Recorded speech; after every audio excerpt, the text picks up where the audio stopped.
ںگراں वजीराअज़म अनवार-उल-हक काकर ने मुल्क में अमन और अमान की सूरत हाल बेहतर करने के लिए कानून साजी की जरूरत पर जोर दिया है। उन्होंने वाज़ेह किया है कि कोई भी मुल्क इंतशार का मुतहम्मिल नहीं हो सकता।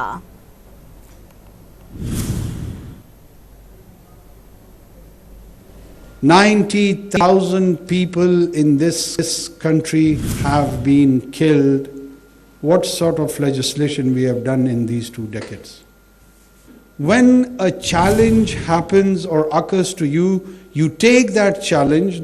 The procedure is or supposes to be that you take it to the parliament, you deliberate it there, and you come up with a piece of legislation and have a new law.